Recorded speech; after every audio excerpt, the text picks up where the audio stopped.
While the world is closely watching the chaos and the power plays unfold in Syria, it seems like China is quietly escalating its maritime aggression against Taiwan. Taiwan's defense ministry on Tuesday said that China has deployed its largest fleet of naval and coast guard vessels in nearly 3 decades. Close to 90 ships now crowd the waters, stretching from southern Japanese islands to the South China Sea. You see, this is not just military posturing. It is a calculated show of aggression aimed at Taiwan, its allies, and the broader Indo-Pacific region.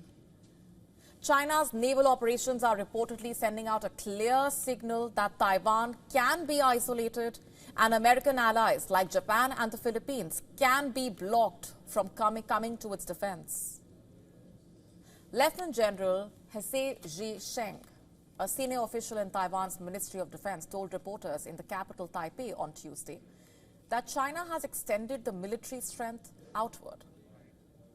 The Chinese Navy and Air Force's drills in this area, indeed, we have seen numbers becoming increasingly obvious, particularly in the airspace between north of Taiwan and east of Zhejiang. Over the past day, as mentioned in today's press release, approximately 47 aircraft have been active in that region. Sun Lifang, a spokesman for Taiwan's defense ministry, meanwhile said the maritime operations were the largest that Taiwan has seen since 1996. Comparing with the previous 4 drills, this time's deployment is the largest. The large scale mainly refers to sea deployment, not just the number of warships and vessels, but the scale and how they deploy. As per reports, Taiwan remains on high alert in response to the Chinese ships, many of which were in waters of Taiwan's southwest, east and northwest coasts. So far, there have been no official announcements from China regarding the matter, while a Chinese Foreign Ministry spokeswoman on Tuesday deflected the question. So why now? You see, the timing is no accident, not at all. As per reports, Taiwanese President Lai Ching-te recently visited Hawaii and Guam on the way to the Pacific Islands. His visit to Guam included a phone call with the U.S. House Speaker, Mike Johnson. And this exchange reportedly drew condemnation in Beijing, which staunchly opposes formal ties between Taiwan and countries like the United States. China claims Taiwan as its territory, remember, and sees such interactions as a direct challenge to its authority. The massive deployment by China reportedly is part of a broader strategy. Beijing wants to project power, intimidate Taiwan, and warn Washington to tread carefully. Taiwan said that it detected nearly 90 ships across the border region, 2/3 of which were naval.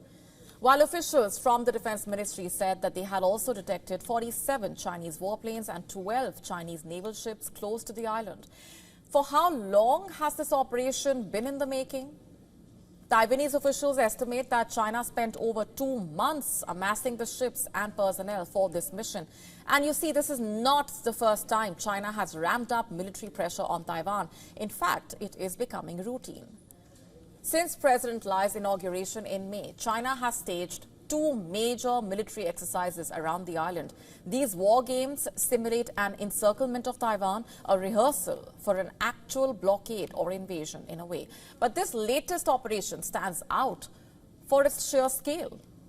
Remember, China's President Xi Jinping has made it clear that reunification with Taiwan is inevitable, and if diplomacy does not work, Beijing will not hesitate in using force.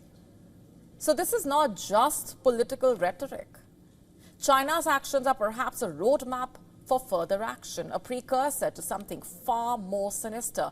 The Taiwan Relations Act of 1979 obligates America to ensure Taiwan can defend itself. But will that really be enough? The clock is ticking, and China's aggression is growing bolder by the day. While the crisis in Syria dominates headlines and the West in a way looks elsewhere, China seems to be quietly making the most of all of this, pushing its way towards Taiwan and attempting to redraw the map of the Indo-Pacific. To stay up to speed with the latest news, download the WION app and subscribe to our YouTube channel.